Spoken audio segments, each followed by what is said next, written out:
You're listening to Scars Survivor Hour on Power 95, bringing awareness, hope, and healing for survivors of child sexual abuse. Welcome, everyone, to our first Scars Survivor Hour radio show. Scars wants to thank the Bermuda Broadcasting Company for this wonderful opportunity. We thank you, Mr. Don Bassett, for having us. I am Debbie Ray Rivers, and I am the Executive Director of Scars, Saving Children and Revealing Secrets. I'm also a survivor of childhood sexual abuse. Now, I'm joined today in studio with our co-host, Dr. Alicia Hancock. Dr. Hancock is a registered clinical psychologist with almost 2 decades of clinical experience in the mental health field. Dr. Hancock is also a SCARS volunteer board member. So, hi, Dr. Hancock. Hi there. You know, Survivor Hour, everyone, is an opportunity to let our survivors know that they are not alone. You know, through our work over the past 12 years, we have learned that sexual abuse of children has been going on for generations, sadly.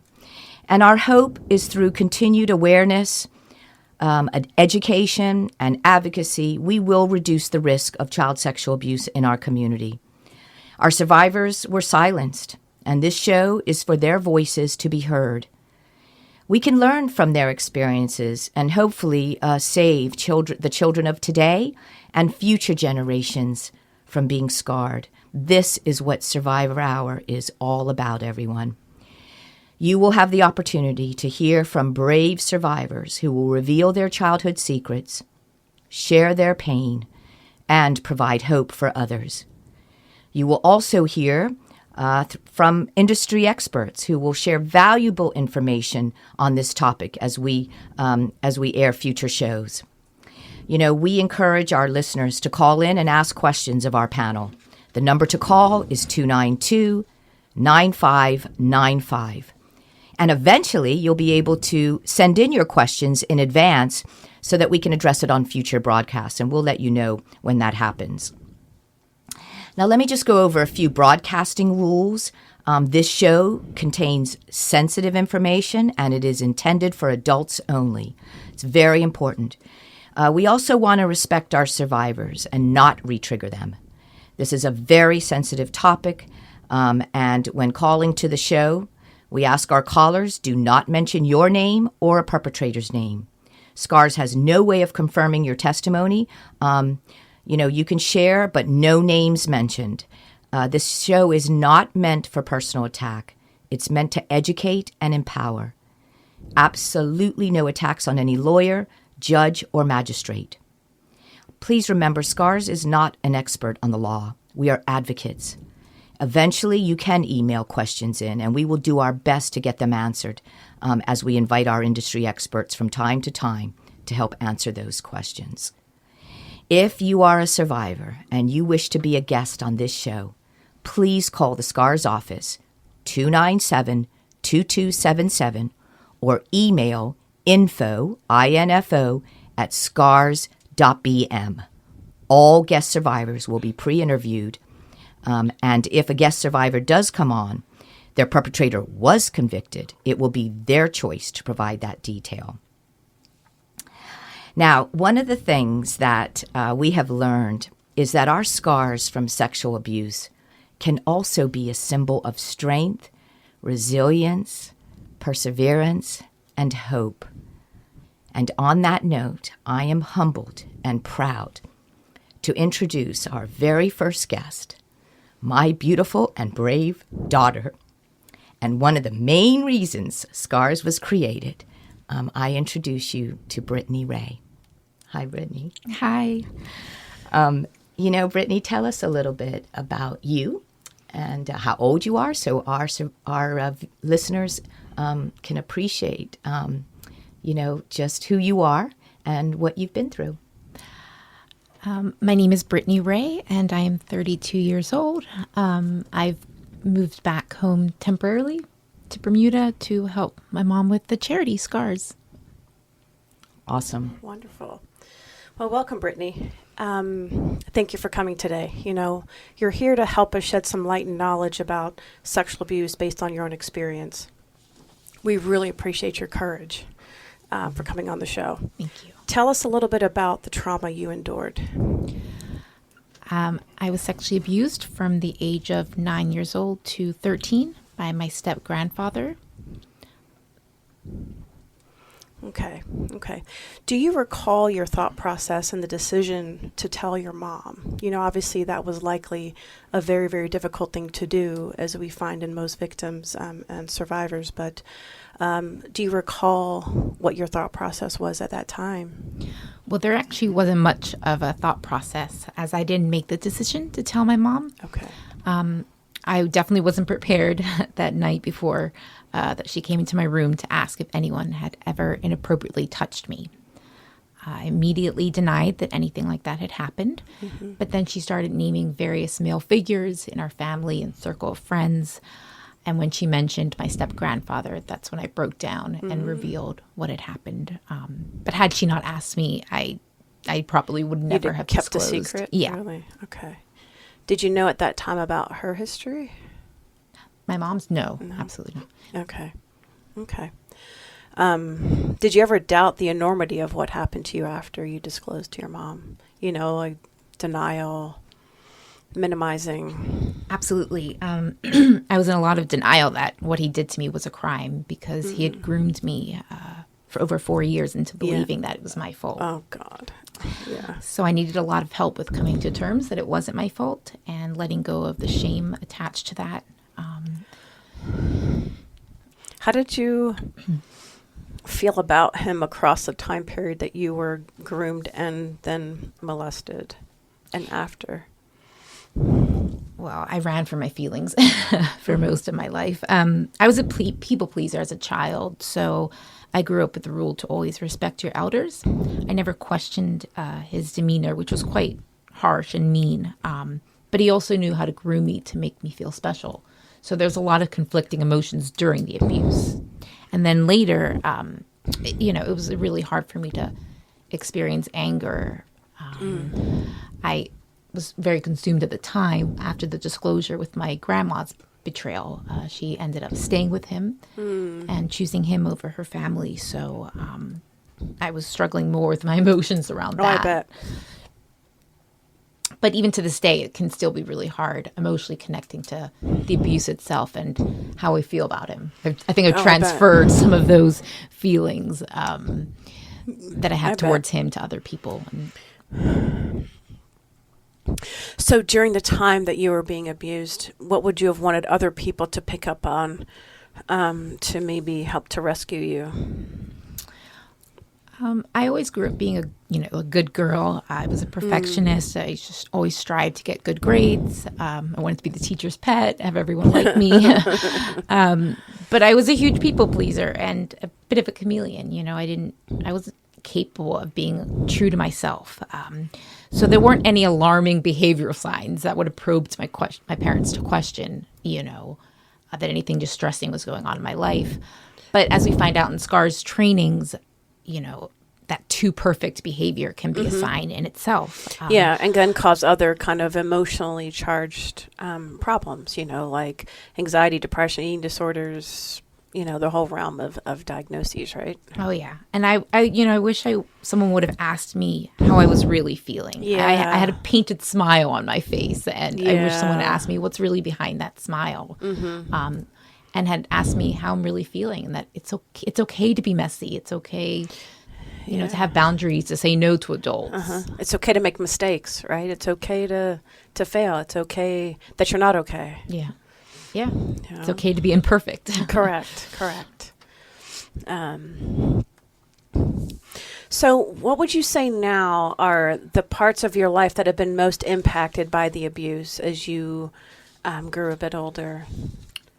All parts all parts of my life have been impacted. At the age that it happened, immediately after the disclosure, I had what's called a convergent reaction, where the pain manifested in my back, and I was immobile in bed for a month, unable to move. Wow. And to this day, whenever I experience anguish or any kind of stress, the pain goes in my back right away. So, okay.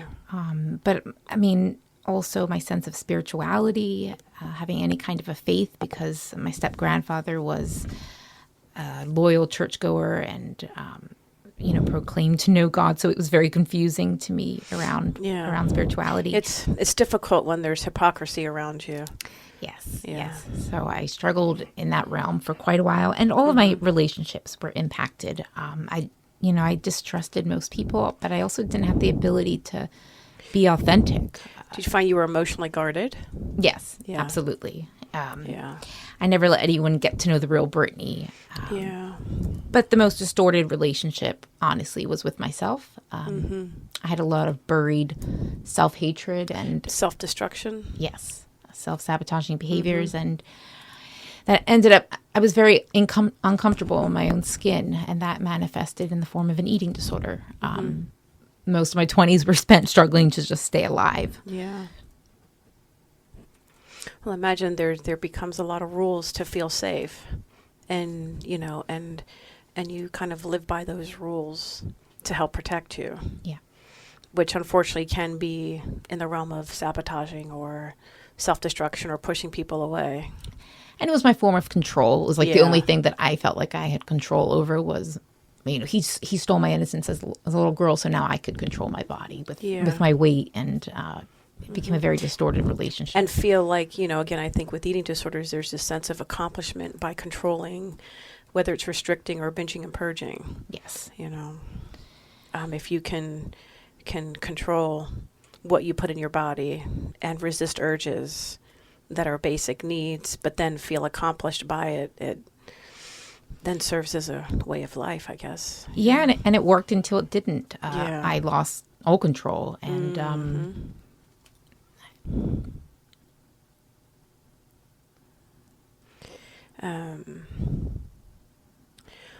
What would you say, what advice would you give? So in any stage of the time that you were victimized, there's different stages of being victimized, from grooming to the actual event. What advice would you give to any victim in any stage during the process of that? If somebody could give you advice when you were little, or even as a grown adult when you were starting to really cope and heal from the trauma. to be able Any to advice? Well, the advice would be to find someone, even if it's one person, that's safe, to be able to confide in, and to see you, like really see you, see the messy sides of you.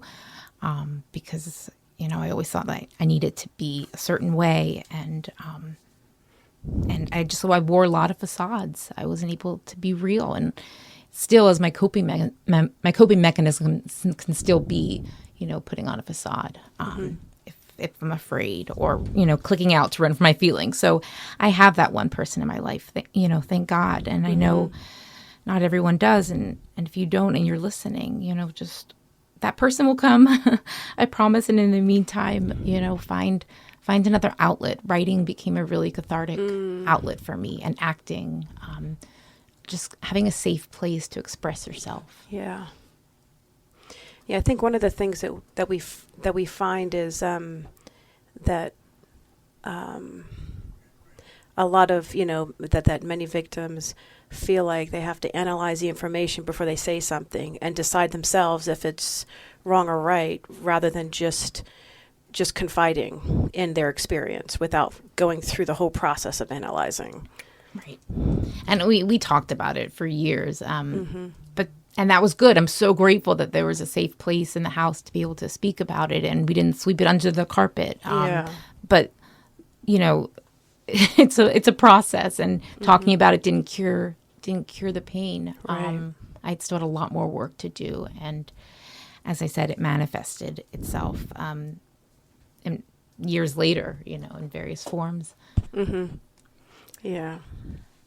Well, everyone, it is that time to take a little break. We're going to do that, but we will be right back. Thank you, Brittany. SCARS is excited to announce that the 9th annual Kayak for Kids fundraising event is on June 8th and 9th. This year, we are introducing a shorter course in Hamilton Harbor. So join us to help raise money and awareness for SCARS, a mission whose sole purpose is to protect the children in our community from sexual harm. It all starts with the 2-day Round the Island course on Saturday, June 8th, launching from Somerset Long Bay. The shorter Hamilton Hamilton Harbor Loop will be held on Sunday, June 9th, starting at the Royal Hamilton Amateur Dinghy Club. All age groups are welcome. Please consider making a donation in support of SCARS, as this is our only organized fundraising event this year. Visit kayakforkids.bm, that is kayak, the number 4, kids.bm for all event information, registration details, and how you can donate towards this worthy cause. Thanks to our title sponsor, Gallagher Re, gold sponsors, Allied World, Fidelis Insurance Group, the Fidelis Partnership, Howden Re, our silver sponsors, Aon, Appleby, Ariel Re, Chubb, Conduit Re, Conyers, Everin Specialty, Everest Re, Liberty Mutual, QBE Foundation, Vantage Rest. Bronze sponsors, Bermuda Regiment, Bermuda Water Sports, Goslings, Lancashire, and Lockton.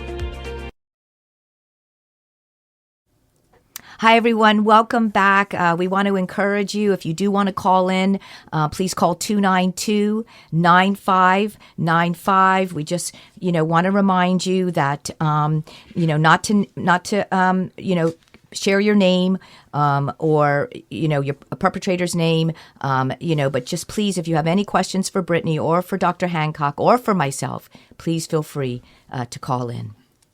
Go ahead, Dr. Hancock. Yeah. So Brittany, when it comes to the idea of the beginning of healing and post-trauma, a lot of times survivors can, talk about experiencing kind of PTSD symptoms, such as nightmares, getting triggered when you see the person or hear the person's name. What did you notice for yourself were some of your triggers to experience that physiological response that created a high level of stress for you? For everything. Yeah. No. I've become a lot better dealing with anxiety. But a coping mechanism my whole life has been to click out if something's too much. So I never really experienced a lot of nightmares after because my body was there, but my mind was not present. I just remember clicking out and living in, an imaginary world in my head during the abuse itself. So you'd have to, right, to emotionally survive, you'd have to detach, right? Yeah. So again, my eating disorder was also another coping mechanism. But I can still be triggered, all these years later. Definitely anything to do with, around body and things like that. Yeah, I think it's important for people to understand and the community to understand that it's not, it's not just a very simple process of, process of healing. It's constant because it affects, as you said, every part of your life where you can be easily triggered. And at any form of discomfort that arises, may trigger you then to detach, like you said you do, right? You become conditioned to do certain things to protect yourself, like detach. Yes. And so did you find that maybe your threshold for discomfort then kind of weakened in the initial aftermath? So it didn't take much to feel a high level of stress. Absolutely. Yeah. I've had to learn some tools along the way for, breathing techniques and meditation. Writing, of course, is like my outlet for getting out my feelings. Taking walks. I've had to find what works for me, and everyone has their own thing that can be a soothing, coping mechanism because I had so many unhealthy ones, and I had to until I didn't. They worked until they didn't. So it's been a process, like you said. It didn't happen overnight, and it doesn't happen overnight. Healing.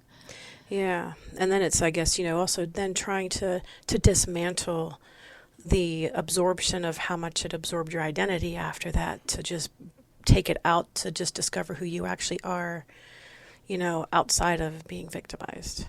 Yeah, I mean, I'm still kind of discovering who I am, but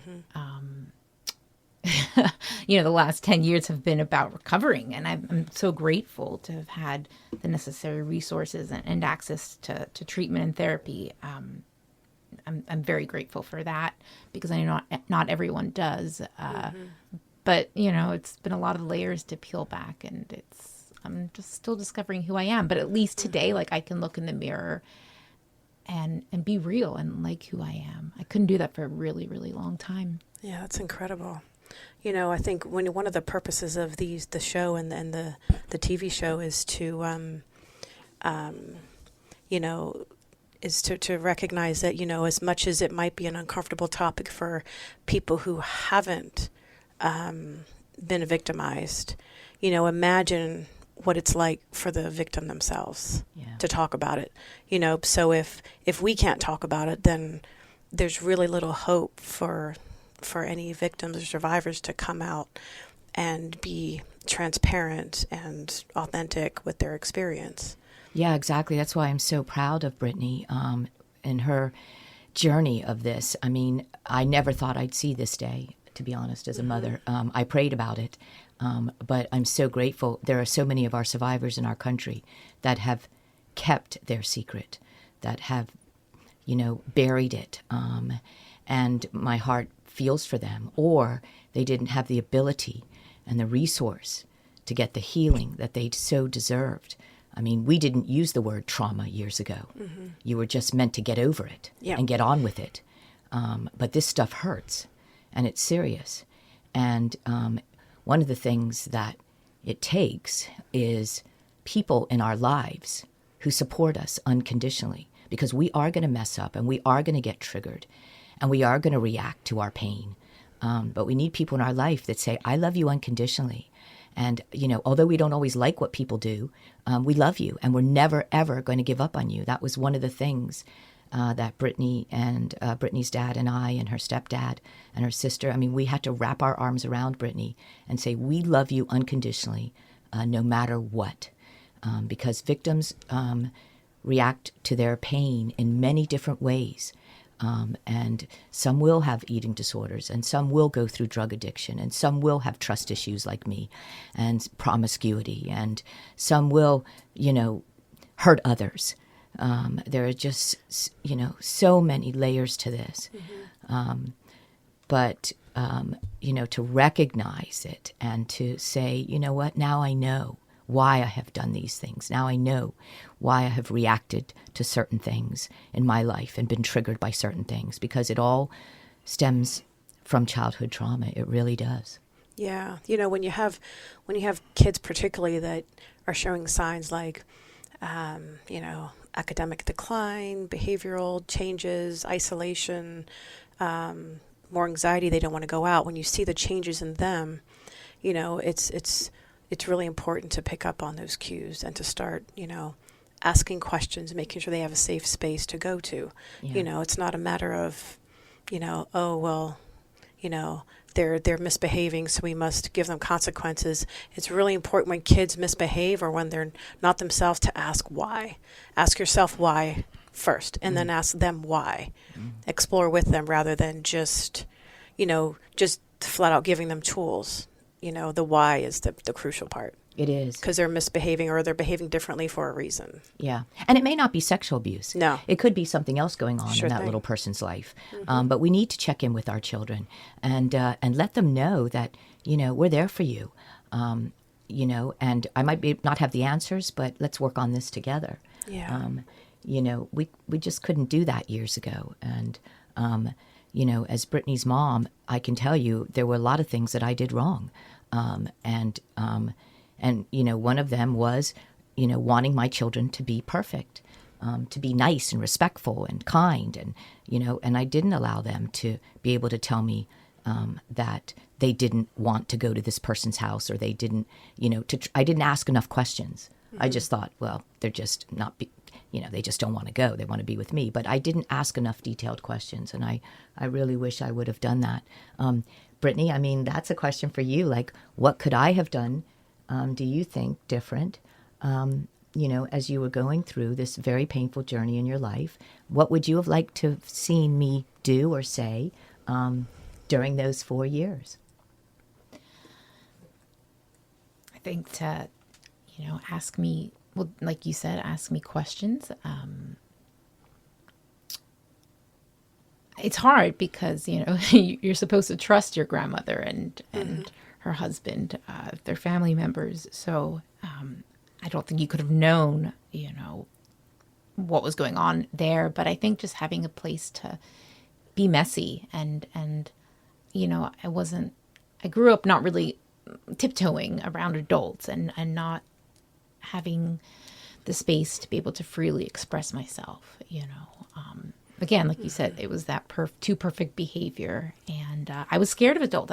I was terrified that if my mom found out, I would get in trouble because I never wanted to be in trouble. Yeah, and it's again, and that's very, very common in families. Yeah. There is going to be that initial fear, especially if you don't quite understand it yourself. And particularly a family member doing that to you. There's all kinds of confusing feelings, emotions, thoughts about what that means. And so if you're confused about what's happening and if it's right or wrong, it's going to be even more difficult to tell another family member, like a parent. Yeah.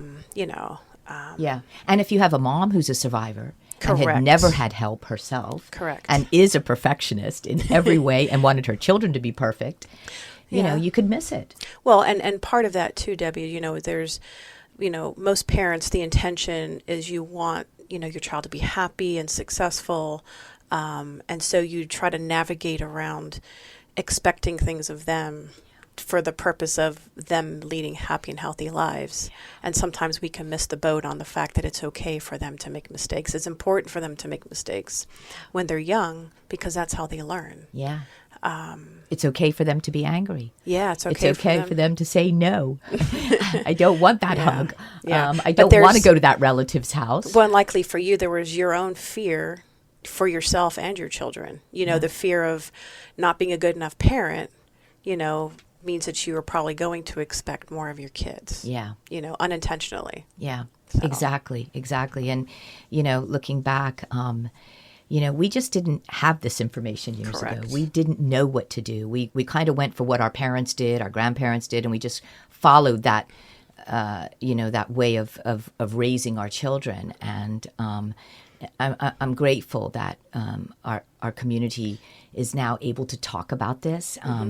Bermuda has come so far when it comes to child sexual abuse, and we have a community in this country that are not in denial. Yeah. We are not minimizing this topic. We are talking about it. We are doing something about it, and we, Bermudians and residents of Bermuda, people who live here, be proud. Because we have come a long way as it relates to child sexual abuse. I can tell you in 12 years, I've seen a huge difference in how we react and, looking out for signs, talking to our children about this topic. There was so much stigma around sex, the word sex, so much so that we couldn't, why did I do that? Because mine was called Susie, and I don't know how many generations back it goes. But that was just an off-limit topic with my kids, talking about any type of sexuality or sex. And those organs become almost a third party, like they're not a part of you or belong to you. Yeah. Exactly. Exactly. So that's so true.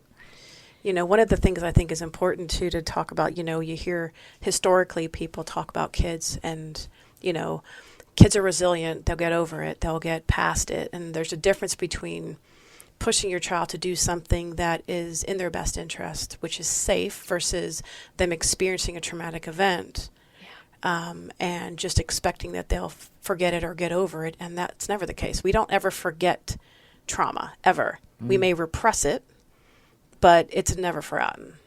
So don't think for a minute that children can just go through life without ever requiring some level of healing. Yeah, that's such a great point. All right, everyone, we are going to take a commercial break. Please come back and join us. SCARS is excited to announce that the 9th annual Kayak for Kids fundraising event is on June 8th and 9th. This year, we are introducing a shorter course in Hamilton Harbor. So join us to help raise money and awareness for SCARS, a mission whose sole purpose is to protect the children in our community from sexual harm. It all starts with the 2-day Round the Island course on Saturday, June 8th, launching from Somerset Long Bay. The shorter Hamilton Harbor Loop will be held on Sunday, June 9th, starting at the Royal Hamilton Amateur Dinghy Club. All age groups are welcome. Please consider making a donation in support of SCARS, as this is our only organized fundraising event this year. Visit kayakforkids.bm, that is kayak, the number 4, kids.bm for all event information, registration details, and how you can donate towards this worthy cause. Thanks to our title sponsor, Gallagher Re, gold sponsors, Allied World, Fidelis Insurance Group, the Fidelis Partnership, Howden Re, our silver sponsors, Aon, Appleby, Ariel Re, Chubb, Conduit Re, Conyers, Everin Specialty, Everest Re, Liberty Mutual, QBE Foundation, Vantage Rest. Bronze sponsors, Bermuda Regiment, Bermuda Water Sports, Goslings, Lancashire, and Lockton. Hi, everyone. We are back with SCARS Survivor Hour radio show. If you'd like to call in and ask any questions of our panel today, we have in the studio Dr. Alicia Hancock, a clinical psychologist, Bermuda registered clinical psychologist, and of course my daughter, my beautiful daughter, Brittany Ray, a very young, brave survivor of childhood sexual abuse, sharing her story. Dr. Hancock, do you want to? I'm going to leave it with you, and you can. Take it from here. Okay, thanks. So Brittany, when we've talked a little bit about your experience and your trauma, what parts of your life would you say were the most impacted by the trauma? Well, my relationships, for sure. As I had said, my relationship with myself, and self-esteem. I had a lot of, buried self-hatred. And it manifested itself in the form of addiction. But I was incapable of having real relationships because I didn't really know who I was. I was a chameleon. So it's taken a long time for those layers to come down. Mm-hmm. Would you say there was a lot of hyper focus on what the other person's experience was, and you internalizing or interpreting or even maybe misinterpreting the feedback you would get, which would then cause you to maybe push them away or disengage? Oh yeah, and I had a lot of unhealthy codependent relationships where I just became who the person wanted me to become. Right. For sure. And since then, where have you seen, how have you seen improvements in yourself? That's a good question. Well, the fact that I'm here in Bermuda, I ran from Bermuda for many years. I mean, I needed help and I couldn't necessarily get it here, but today I can walk on the streets and be okay in my own skin. But I didn't want to be here. I didn't want to be around the charity. I didn't want to discuss, what was going on. I had a lot of shame. And today I don't, thank God. But it's taken a while. So each time you come back here, there's that kind of subtle discomfort that emerges when you There was. And of course the fact that, now my perpetrator is dead, but, I was always afraid of running into him. It's a small island. And anytime I went to Lindo's in Warwick, I would run into him. So I avoided, certain areas. And that's the thing, I think that's a crucial piece, especially living here in Bermuda, where a lot of survivors, unfortunately, can't escape but be either in the presence of or close to or fear of running into them. Yeah. I mean, it it's one of the things we've been talking about for years, is we can run into our perpetrators. Mm-hmm. It has happened, and it happened with me. And, we're not prepared for that. And you automatically go back to your childhood and you have those feelings of fear and anger and shame, when we see them. And that is, we do live on the, one of the most beautiful places on earth. But when you live in a small community, that is a challenge, running into the very people or person that harmed you as a little child and stole your innocence. And that is not easy for us survivors. It really isn't. Mm-hmm. Well, and that's why we rely heavily on the law to, put some things in place to do more to protect the survivor than what's being done. Yeah, not to mention children. Because then that impacts survivors' ability to report. Yes. or to talk about, because it can affect their relationships with their own family, especially if it's a family member. Yeah. Yeah, absolutely. I think one of the things that Bermuda should be very proud of is, we are okay talking about healing now. I mean, there are just so many great resources out there that are helping with trauma, and a lot of great other nonprofits that are, really trying hard to, accomplish their mission in making sure that our people are okay. We need to offer mental health to every free mental health is what I'd like to see for anyone that has experienced trauma. That would be a wonderful thing, because it takes time, and everybody's trauma looks different. But nobody should ever be denied of having some psychological counseling as it relates to any sort of childhood trauma. We need help with that. Yeah. Because not all of us have the tools to know what to say and what to do. I've learned so much in the last 20 years, and especially in the last decade, with what Brittany has gone through. I've learned so much. I've learned how to respond. I've learned how to react responsibly. Am I still that perfectionist mother? Yeah, that's going to take years to. I mean, you guys don't see this, but even on set, I'm telling her to speak in the microphone and stressing her out. I got to be honest with you. Wanting everything to always be perfect, and I think when we can claim that as parents, that's the beginning of wanting to change as parents, and to say, you know what, I've got to think about my children and what it is that they need to thrive. Yeah, I mean, the fear is profound for both the families that are or the parents that have children that have been traumatized.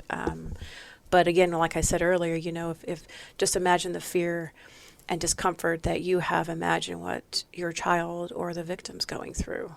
Yeah. As you decide to avoid or minimize what the experience is for them. Yeah. Because you're right. Because many people don't know what to say, and so Brittany, maybe that's where you can be of help too. Is what would have been helpful to hear as post trauma from people, in terms of how to comfort you, or help with your healing. Well, I've had an amazing support team that has fluctuated over the years, because I needed support on all levels. Spiritual, physical, mental, emotional, and having people just allow me to be messy, like I said, and there's been some diehard people in my life who've stood by me, my mom included, during my darkest times, when I was not so fun to be around and not at my healthiest. And those are the true angels that saw me and still loved me and supported me, and waited for me to get better, because I did. It wasn't pretty, and it took a long time. I felt like it took a long time. Yeah. I mean, to all the parents out there, don't give up on your children ever, please. No matter what they're going through, no matter what journey or what road they took, or however they're trying to cope with their pain, tell them you love them. Tell them that you believe in them. Tell them that they will get through this. That's what I had to tell Brittany. Many of my friends and the people in my life know the many sleepless nights that I had, sleeping with my phone, not knowing if I was going to get that phone call that she wanted to give up on life. I'm going to say to all the parents and guardians out there and all the loved ones, don't give up on your babies, ever. Tell them you will get through this. I did a lot of praying, I have to tell you, a lot of praying. And our babies are the most important thing. I had to let Brittany know it is not her responsibility to take care of me.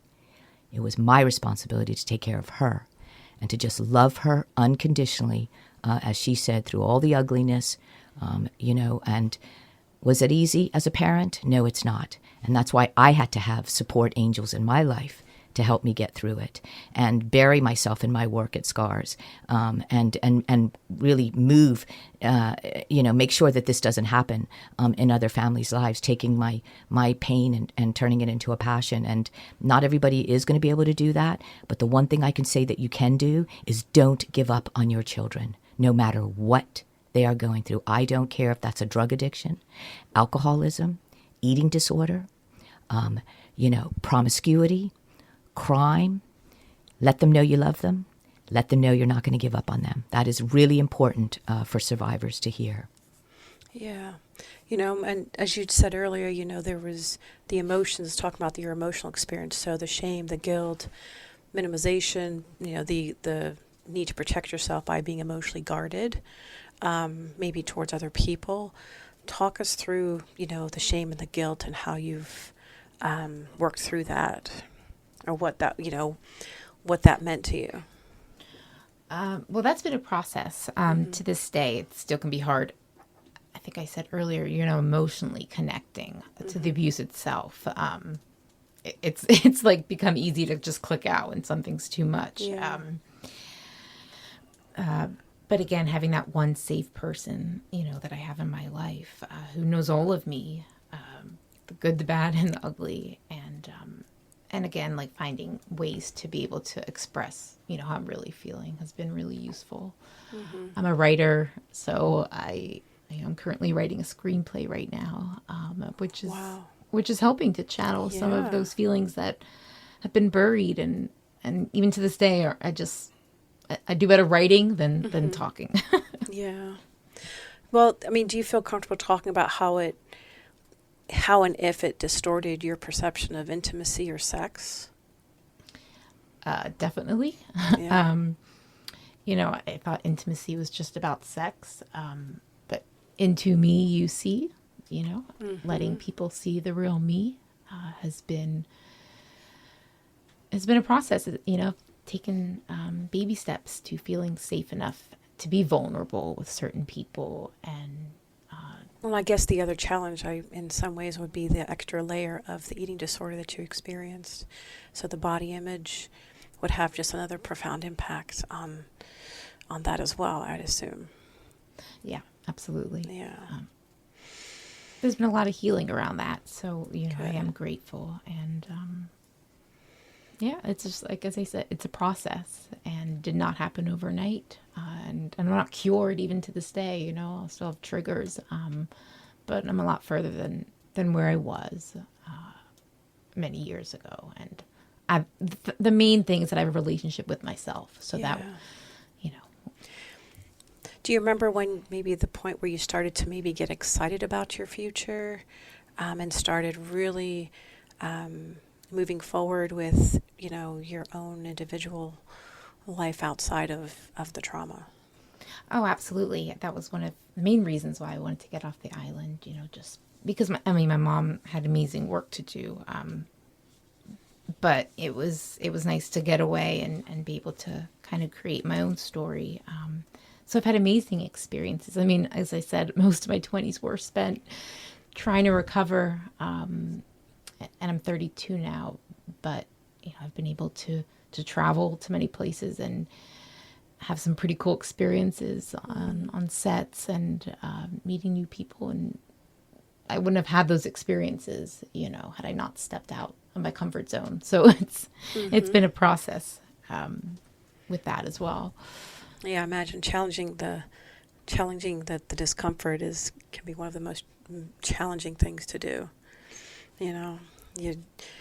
Because you get so focused on feeling safe in a cocoon, and doing anything outside of that where you can't predict it, you don't know what's going to happen. I think from my experience of working with survivors, it's very hard to come out of that box. And I kind of did I was a really good girl growing up. And so later on is when I kind of rebelled and, on my 30th birthday, jumped out of a plane, and that was exhilarating. Right. and doing things like that, I've become a lot more risk-free. Adventurous. Yes.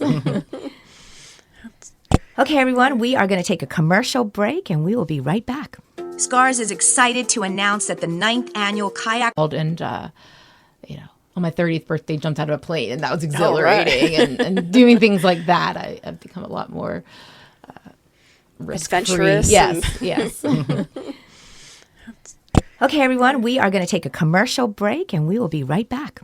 SCARS is excited to announce that the 9th annual Kayak for Kids fundraising event is on June 8th and 9th. This year, we are introducing a shorter course in Hamilton Harbor. So join us to help raise money and awareness for SCARS, a mission whose sole purpose is to protect the children in our community from sexual harm. It all starts with the 2-day Round the Island course on Saturday, June 8th, launching from Somerset Long Bay. The shorter Hamilton Harbor Loop will be held on Sunday, June 9th, starting at the Royal Hamilton Amateur Dinghy Club. All age groups are welcome.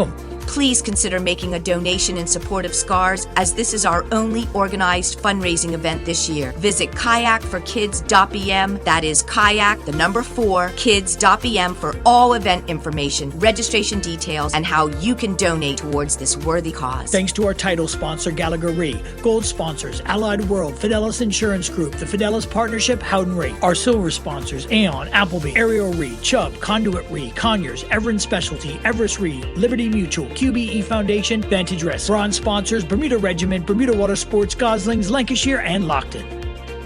You're locked to Power 95, Bermuda's big station at 94.9 FM, a Bermuda Broadcasting Company station. Welcome back, everyone, to SCARS Survivor Hour radio show. We are on set with Dr. Alicia Hancock, a registered clinical psychologist. She's co-hosting this show. This is the first show for SCARS radio show, and we are really happy to be here. Also on set for our first show is my beautiful and brave daughter, and a survivor of childhood sexual abuse, Brittany Ray. I say it all the time in the trainings, like, I wish I would have had a training before I had kids. I wish I would have known some of the things that I know now about, talking to our children about body safety and letting them know that, they can share anything with us. And if anybody makes them feel uncomfortable, they can share. I mean, there were so many things that I would have done different, thinking back. And that's why prevention education is so important. We really do want all of our parents to come in our rooms, in our training rooms and get SCARS certified. It's really important. We've educated over 13,000, and we have 13,000 adults. We have 53,000 adults in this country, so we still have a long way to go. But I can tell you one thing. I really feel in my heart that if I would have done the SCARS training before I had, or even before the abuse happened to Brittany, I know I would have picked up some signs. Mm-hmm. There were things that I would have definitely asked some questions. What do they say? Hindsight is 20, or we can't go back. We can't go back in time. I know that. But what I do want to encourage the community is prevention is possible of child sexual abuse, and we can intervene in when this stuff happens and really stop anything that someone may want to do to our child. We can intervene, and that's really important. Especially when people are crossing boundaries of children. It's very, very important. And the other thing I would say is we really need to get to know our kids, have conversations, put our devices down. We didn't have devices years ago, but, I wish I would have had more really deep conversations, mm-hmm. And been able to feel comfortable talking to my kids about anything. But now with devices, we say to the parents, like, put the device down every now and then and just talk to your children, right? Find out what's going on. It's all about connection, right? And so, trauma will diffuse what connection even exists there. So the stronger the connection you have with your kids, the more likely they will talk to you or let you know when something's wrong. But like you said, we didn't have all this information way back when, and it wasn't talked about. Yeah. 10, 15 years ago. Yeah. I mean, it was actually uncomfortable to talk about it. Correct. You just hope that it didn't happen. Yeah. And ignore it. And one of the things you have to remember is children will feel fear.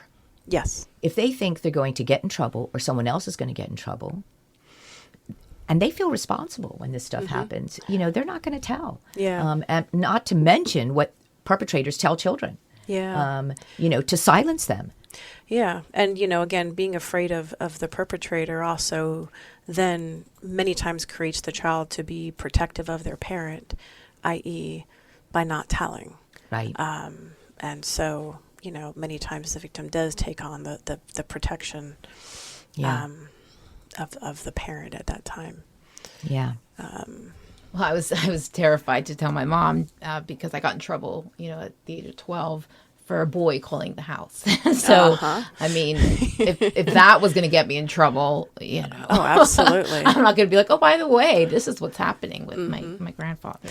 Yeah, and kids will pick up on the slightest body language shift, change in a parent, and react based on that reaction. We do it as adults, but kids look for it even more because they're looking to, you look up to a parent as though they have the information, they're in control of my life, and what is the outcome of this if I say something? Yeah. On top of the already layered of fear based on what the perpetrator's done.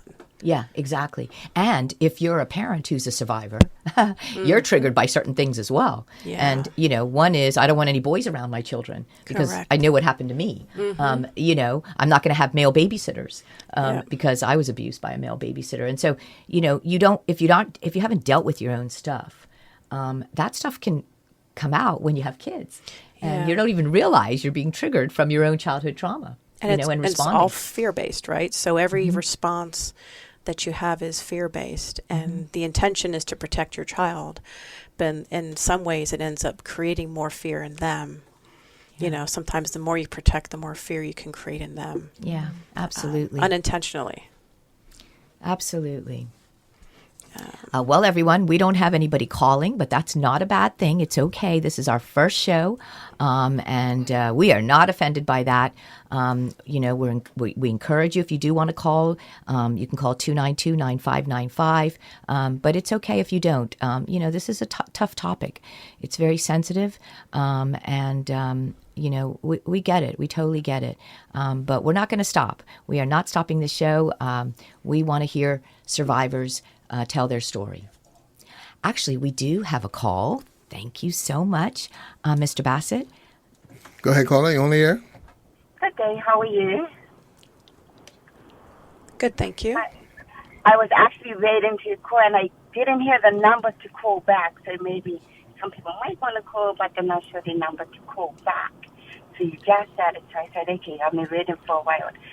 So I just want to share my story real quick. I'm a survivor, and I'm glad that you guys are doing this show. I'm no stranger to my story. I was raped by several people as a youngster, women and men.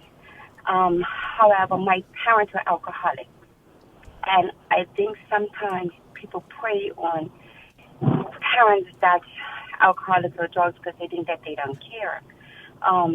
My dad and my mom were very protective of us. Yeah. So my dad always said to us, if anybody troubles you guys, I'm going to kill them. So when it happened to me, I didn't say anything to my dad or my mom because I didn't want him to go up for killing, and he would have killed somebody for killing me and trapping me. So you kind of put up this wall and protect, because I could tell them anything, but it was that fear that they were going to get into trouble. And then it's that fear that I'm going to be called a liar, because here I am, 11 years old. I'm a child who's really going to believe me if I'm an adult. So I didn't say anything. So I lived with this, and I stayed at the house, one of the houses where I was being raped. But I stayed because I was getting better treatment than I got at my parents' house. So at the age of 15, I had a child. I was pregnant at 15. I conceived at 16. But I had a child for someone for me to love. And I remember praying and asking God to hold me accountable from this day forward for everything that I do, good or bad. But anything that happened to me from young to this point, please, forgive me for it. And because I had a mom that was always a prayer mom. And so with that, it became easier after I was attached to my first child. Years later, it was just crazy. I think because they were saying I was the prettiest. I have 6 siblings. They used to say I was the prettiest. So I never looked at myself as the prettiest because I was the one everybody picked on. to do this. And I'm like, okay, you're picking on me because I'm pretty, but I'm a child. And so after I had my child, I came out and I did say, it's hard for me to approach the people that done it. Thank God some of them have passed, but I see some of them, and for me, what am I going to say? Because no matter what I say, it's not going to take the pain that I feel or I've had to live with. Mm-hmm. You know what I mean? For me, I can't confront them, but I just learned to live life and protecting my children and everyone else. So I kind of said to my children, they wasn't allowed to sleep out, but when they did sleep out, I told them that, you sleep in no pants, sleep next to somebody. So if someone hit you, you can just kind of hit them and make it aware. But today, it's a hard thing for me, to go. I'm strong to talk about it. Mm-hmm. I did form a group with people that can talk about it, and believe it or not, everyone that came to the group, they kind of protect people. So I would do anything to protect them, and I found that is that as a victim, we protect people because we knew what we went through as a child. And so what I would say for us to go better is if we can get a system that if someone's being raped or, molested or something, that we can have a support group for these people to come to. Because the first thing we do is say, tell me, and then it gets reported to the police. But me, myself, I'm not mentally prepared to deal with the police. Mm-hmm. You know what I mean? So we have to get in that space where we're okay and mentally prepared to talk about it. It took me years to talk about it, and I confronted one of the gentlemen's wives, and she told me I was lying. Mm-hmm. And I said, I can understand you telling me now that I'm lying, but as a child, I wouldn't. And that's the fear that we go through, right? We don't know if somebody's going to believe us, somebody's not going to believe us. And as a child, you don't want to be somebody doing, hey, well, you're lying and you was raped, or, you go court and then the person somehow it wasn't enough evidence. You're scarred that child for life. So absolutely. If we can have something where you can, a space that they can talk to until, it might be here. Yeah. Like I said, it was 11. I talked until I was 35, 40 before I was able to speak out. Well, and your story is very, is more common than we think. And, we appreciate you sharing. It's taken a lot of courage, and it sounds like you've done a lot of work so far, and making sure your children are protected, which is very important. Hopefully, yes, we can, we'll take your thoughts into consideration. That makes sense. Sometimes victims need help in reporting to police and reporting their story. But, if you feel like, or anybody that feels like they need more support, we have a lot of resources available to be able to do that. So thank you so much for sharing your story. We really appreciate it. I heard your daughter, but it's something that you have to deal with for a lifetime. Sometimes you think you got over it, and then something will pop up and you really didn't get over it. For sure, you think you got stronger until you're faced with a situation. Yeah. Thank you so much. Yeah, the number's 297-2277 if you need some more information. But we really appreciate you sharing your story. It's been very, very helpful. Thank you so much. Okay, thank you. Okay, let's take the next call. SCARS is excited to announce that the 9th annual Kayak for Kids fundraising event is on June 8th and 9th. This year, we are introducing a shorter course in Hamilton Harbor. So join us to help raise money and awareness for SCARS, a mission whose sole purpose is to protect the children in our community from sexual harm. It all starts with the 2-day Round the Island course on Saturday, June 8th, launching from Somerset Long Bay. The shorter Hamilton Harbor Loop will be held on Sunday, June 9th, starting at the Royal Hamilton Amateur Dinghy Club. All age groups are welcome. please consider making a donation in support of SCARS, as this is our only organized fundraising event this year. Visit kayakforkids.bm, that is kayak, the number 4, kids.bm for all event information, registration details, and how you can donate towards this worthy cause. Thanks to our title sponsor, Gallagher Re, gold sponsors, Allied World, Fidelis Insurance Group, the Fidelis Partnership, Howden Re, our silver sponsors, Aon, Appleby, Ariel Re, Chubb, Conduit Re, Conyers, Everin Specialty, Everest Re, Liberty Mutual, QBE Foundation, Vantage Rest. Bronze sponsors, Bermuda Regiment, Bermuda Water Sports, Goslings, Lancashire, and Lockton. Hi, everyone, and welcome back. As we wrap up this session, we just want to thank our caller for calling in. I want to thank Dr. Hancock for being here with us and co-hosting this show. I want to thank you, Brittany, my beautiful, precious child. Thank you for your bravery and for sharing with our audience your experience. We really, really appreciate it. I hope it provides some hope to someone out there that healing is possible. It does take time. We're going to be back next month, July 3rd, 1:15 to 2:15 on Power 95 FM. So please join us. And to all the survivors out there, never give up on your journey of healing, because you're worth it. Thank you for having this. We're very excited about the potential to help victims, help survivors heal, and also just provide information to help empower our community to talk more about this and embrace victims and to help them heal. Brittany? My last words would just be to not give up hope. You know, it's healing can be grueling at times, and hold on to even the tiniest bit of hope. Support is key. Healing is possible, and it's like a wound that becomes a scar. But if it gets picked at, there's those triggers. They can start bleeding again. So just be gentle with yourself and keep holding on. Thank you for tuning in to Scar Survivor Hour on Power 95. Join us again next month on the first Wednesday at 1:15. Remember, your story matters, and together we can make a difference.